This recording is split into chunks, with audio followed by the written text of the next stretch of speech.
Satisfaction sa pamahalaan bumagsak sa 32% ayon ito mga partner sa SWS. Ayon sa survey ng Social Weather Station, 32% lamang ng mga Pilipino ang nasisiyahan sa pangkalahatang pagganap ng administrasyon ni Pangulong Ferdinand Marcos Jr. sa unang quarter ng taon. Bumaba ito mula sa 46 noong Nobyembre 2025 habang tumaas naman bilang ng mga hindi nasisiyahan mula sa 32% tungong 46% mga partner ha. Dahil dito bumagsak ang net satisfaction ratings ng pamahalaan mula moderate na plus 14 patungong poor na negative 13. Pinakamataas ang satisfaction rating ng gobyerno mula sa usaping edukasyon.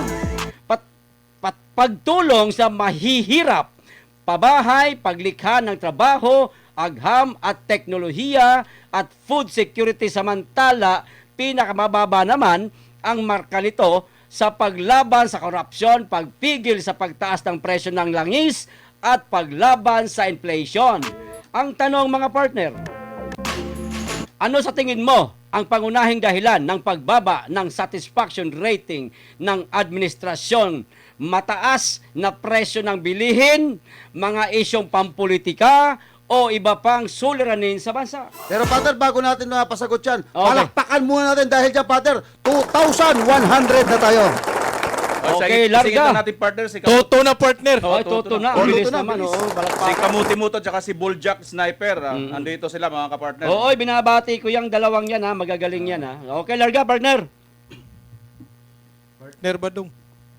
Oh, pasensya na kayo, may jet lag pa. Alam po ninyo, eto no, Oh. eto po pinagsama-sama po yan. Mula pa po nung simula, wala po talaga nakita yung mamamayan natin, no. Frustrated. Alam nyo po, napakaganda na simula. Etong tambalan, yung unit team na BBM at BP Sara, ito po ang pinakamalaking boto sa kasaysayan po sa Pilipinas, no. Nagsimula po tong team na to, tong unit team na to, nagsimula po to na talagang ang laki po ng expectation. Pero ano po ang nangyari? Lahat po, yan, bagsak ang ekonomiya, yung piso natin, bagsak, walang pumapasok na mga foreign investors, wala din po tayong mga turista na ngayon.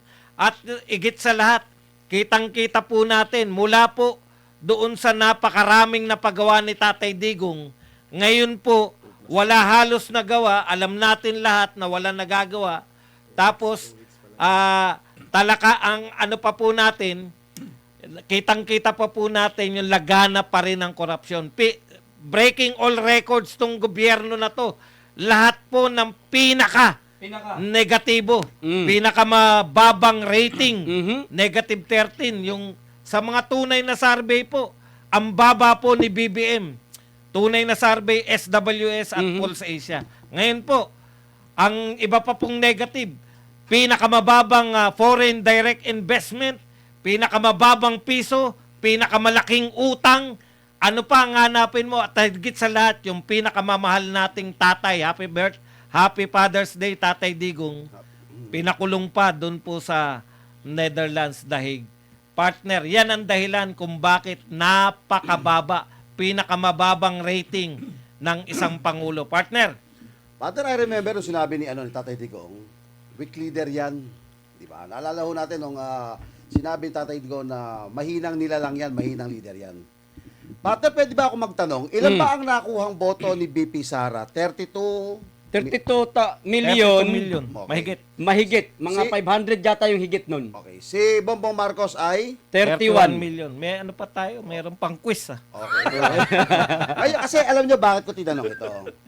Ang sabi nung iba, kaya daw po nanalo si BP Sara ay dahil po kay Pangulong Bongbong Marcos. ganon. Okay. Ngayon, lumalabas na po ngayon ang katotohanan, bagamat ang katanungan po ay patungkol po sa pagbagsak ng tiwala ni Pangulong Bongbong Marcos, may dalawa pong leader ng bansa. Yung isa po, siya po ang nagpapaandar ngayon sa Pilipinas, pero po bumabagsak siya ng kanyang ratings na negative 13. Di po ba? Mhm. Okay. Samantalang yung isa, patuloy po ang paninira po nila. Matagal na, magtatatlong taon na, mag-aapat na taon na paninira po. No? Ano ho, nito hong mga nasa administrasyon, at kahit po yung mga kampi ng administrasyon, ay walang sawa pong paninira kay Vice President Inday Sara Duterte. Partner, tumataas pa rin ang rating. Aha. So ano ho ang pinapakita ko ho dito? Sa makatuwid, kung walang Duterte ho na tumulong dito kay Bongbong Marcos, walang Bongbong Marcos na presidente. Bakit? Ito po ang dalawang leader ngayon na nakikita ho natin, ang nagdala lang po kay Bongbong Marcos ay walang iba kung hindi po ang Duterte. Aha. Ngayon, nung iniwan po mga kabayan ng Duterte ang unity team, pabayaan na kitang magtrabaho dyan, solo mo. Ayan na, doon na nag-umpisang lumagapak, Yun hindi niya kayang hawakan ang Pilipinas at hindi niya kayang magtrabaho. Samantalang ito, panggigipit lahat ang ginawa sa Vice Presidente, pero patuloy po ang kanyang pagtatrabaho, patuloy po ang pagtaas ng atin hong Vice Presidente, ang kanyang ratings. Ngayon, ang tanong ho dito, bakit nga ho ba nagkakaganito ho tayo dito? Meron nga po tayong isang mahinang nilalang na presidente. Kasi kung maganda po ang liderato po ng presidente, hindi po natin makukuha itong ganito. Tinutukoy dito, partner, unang-una ho, meron hong partial kasi nangyayari sa presidente. Ano? Kumbaga 50-50, eto tayo, 50-50, hindi, eto tayo. Pagdating ko sa korupsyon, ayaw ng pag-usapan, kamukha ng flood control. Tama ko, mali? May pinipiling pag-uusapan. O, di po ba? Partner Bistak, tuloy mo. Hoy, maraming salamat sa pakulay mo na partner, Buljak Sniper Team Oy, Bantag. maraming salamat po. Oh, MLSO, ano to po MLSO? Mega Love shout out. Shout out. Oh, Ayan. Mega Love shout out. Alam namin ni Bim Ara kasi dikit-dikitan kami niyan dati. Sa Isiminay daw at Berada, patuloy lang from solid Duterte supporters. Ay. SDs. Sara Duterte supporters. Yan, oo. Alam nyo mga kapartner, ito na yata sa kasaysayan na itala na pinakamataas na pinakamababa na net satisfaction rating na nakuha ng isang administrasyon. Under Marcos Jr. na po, partner. Ano ba ang mga aspeto na bakit bumaba, palagapak ang rating ni Pangulong Bongbong Marcos? Lahat na siguro, partner, ng aspeto. Oo. Hindi mo na siguro kasi pag sinasabi mong ekonomiya, talagang bagsak, walang direct foreign investors na nag-i-invest. Pag sinasabi mong piso, na itala pinakabagsak, umabot na tayo ng almost 62 pesos, partner. Ang palitan ng piso kontra dolyar ngayon mag-61, di ba? Ganun na naglalaro, partner. Presyuhan ng langis. Hindi na bumababa. Presyuhan ng langis, isipin mo yung crudo, partner. Ang crudo ang pinakamura. Umabot ng almost 150 pesos ang litro, partner. Tindi, no? Oo, at yung makamakasaysayan, partner, na ginawa ni Pangulong Bongbong Marcos. Ano? Ang sibuyas, partner, Ayun. umabot ng 800 pesos ang kilo. Ay, grabe. O, isipin mo yan, kung ikaw Pilipino, kung BBM supporters ka man or supporter ka ng Pangulo, Ano? hindi pwedeng dayain Hindi. yung mga nangyayari ngayon. Na ito ang dahilan kung bakit bumagsak ang net satisfaction rating ng Pangulo. Hindi lang ngayon ito pabagsak, ha? Pabagsak ng pabagsak, double digits talaga, partner. Yung Matindi. ibinababa, partner. Hindi na po ito ordinaryo na pagbagsak. Ang dapat dito, pag ikaw may konsensya kang Pangulo, teka, mukhang ayaw na ako ng Pilipino eh. Oo. Ang ekonomiya So, nagsasuffer anong na. gagawin kapag Ang mga ganun? mahihirap ay nahihirapan na talaga ng toto, nakaranasan ng kagutuman. Yung mga middle class, naramdaman na rin nila yung kagutuman at yung crisis sa ating ekonomiya. Magpaubaya na lang siguro si Pangulong Bongbong Marcos No? for the sake sa mga Pilipino. Kaso, Kaso, wala naman silang ganun, partner eh. wala. Ultimate sacrifice Oh, sana. ultimate Oo, sacrifice na lang sacrifice. sana ba, partner? Kasi nga, ano pa ang mangyayari sa loob ng 2 taon, partner? Hindi na makukuha ni Pangulong Bongbong Marcos yung mataas na satisfaction rating. Malabo. Kundi, pabagsak ng pabagsak at sasama yung ekonomiya at ang ating bansa, pabagsak ng pabagsak at malulubog pa tayo sa napakalaking utang, partner. Correct. Ako, teka lang, partner Bemara. Sige. Dagdag ako kay... Sige. Konti lang naman to. Okay, larga. Hindi yata. Yung hindi yata na ayaw ng taong bayan. Talagang ayaw na ng taong bayan. Ko naman, grabe. Grabe naman. Kasi Dahil dyan, partner, 2,600 live viewers sa tayo, partner. Oy, maraming salamat, Tagurgor. May ikot ako, partner. Ikaw lang, partner. Ay, ko lang ba? O, sige, tuloy, partner, Bimar. Ay, alam nyo, dito siguro baka magkakaiba tayo ng pananaw. Oy, ipagtatanggol mo. Ibig mo sabihin, maganda ang pagbagsak ng ano ni... Magkakabatuhan tayo ng tubig, umayos ka. Ako, Umayos ka, usin mo sagot mo. ako, nakadanar na ko to. Nasa harap kita. Bye. Oh. Alam nyo, partner, may Respeto natin. Okay, larga. Kung mag-BBM na siya, walang problema. Problema. Kay maleta eh. Okay, larga. Eto, no? Alam nyo, may nakita ko ritong maganda para sa economy. At siguro, dahil nga sa, ano partner, negative for 13? 13.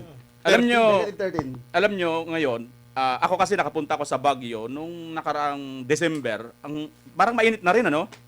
Mainit na rin. Mainit. Siguro dito sa mainit. siguro sa ratings ni Marcos na negative 13, mas malamig pa ito sa klima ng Baguio. Baka naman ilipat na natin yung summer capital. Sa Malacanang Sa na. Malacanang na. Oo.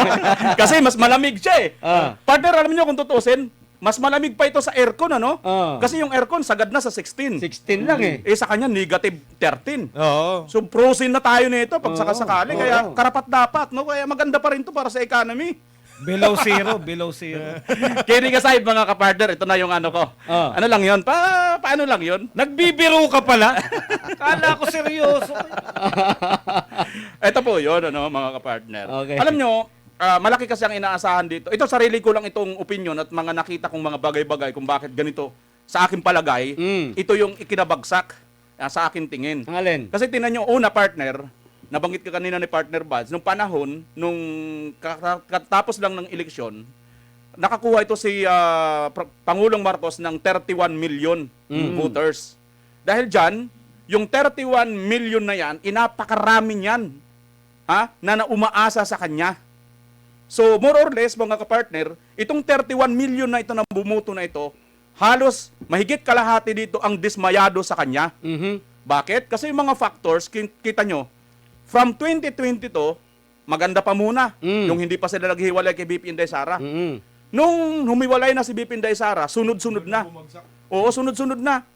At hindi pa ito, kapansin-pansin partner, yung politics, masyadong namumulitika, nakatutok itong gobyernong Marcos. Instead na fokusan, una, yung edukasyon, yung pabahay, yung mga trabaho ng Blood ating... control, partner. Yan. Ano pa yung partner? Kumbaga, lately na nga lang yan kung tutuusin, di ba? Ito talaga nag-umpisa. Yung una, yung trabaho. Pagkatapos, sunod-sunod na. Eto na, bumagsak ng economy natin. Pati peso natin, wala na. So, ikaw ngayon, kasama ka doon sa 31 million na bumuto sa kanya, Madidismaya ka. sobra talaga ang magiging dismaya mo. Biruin mo ba naman? 31 million kayo? Kung ilang percent lang ang magsalita sa inyo dyan, sabihin mo na lang partner, 1 million lang lahat magsalita dyan, magsama-sama. Hindi na itong maganda para kay Pangulong Marcos. Kaya nga no? Oo. Bagamat ang survey, wala pong clear na data na sinabi kung ano talagang dahilan. Pero, mahihinuha ng taong bayan, trabaho, ang sweldo mababa, ang mga presyo ng mga bilihin matataas, ang peso bagsak. Pagkatapos, ang top of the line, ito nga pong sobra-sobra itong Marcos administration sa pamumulitika. Pagkalaban kanya, hindi Preso kanya ka. hindi kanya binibigyan ng Idagdag mo pagkakataon. pa, partner, ang peace and order. Yan.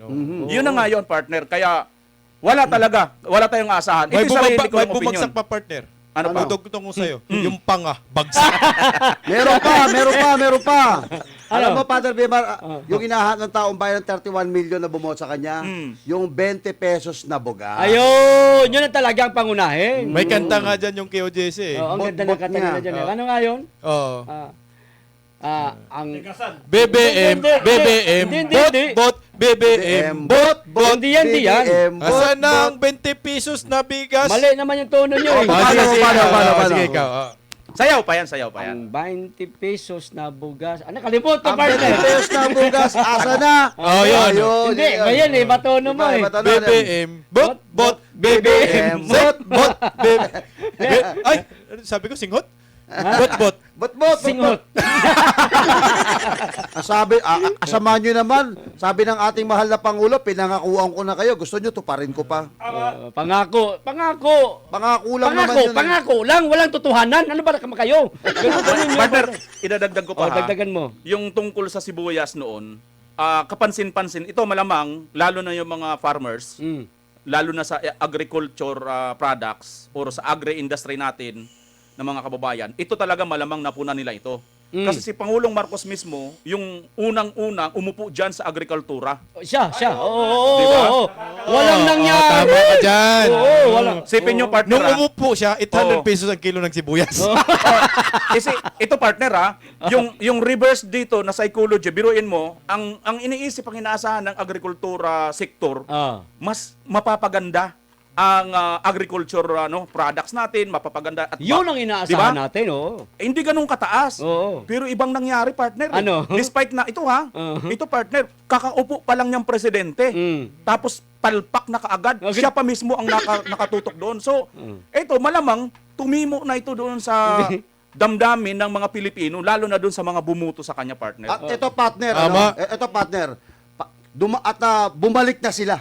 Saan? Dumating na sila. Sino? Nung dumating si Bongbong Marcos, kasabay niya na po dumating. Wala ba kayo nabaltaan yung partner? Yung massacre sa Batangas. O, Ay, di ba? Ay, mga kriminalidad. Oh, Dumating tapos na. ito, Oo. tapos yung sa Alban partner. Eh, kwento nyo, yung mga Oy, ngayon, nangyari. breaking news na ngayon, Breaking partner. news, Basahin Tacloban. mo, partner. Oh, andyan ba, Breaking andyan news. ba? Okay. May Ayun, kinalaman din to, partner, sa Droga? kung bakit bumagsak ang net satisfaction rating ni Pangulong Bongbong Marcos. Wala. Ito, partner, ito breaking news, partner, sa breaking news. yung Ito pala, arestado. nakita ko na. Yung oo. arestado, Oo. partner.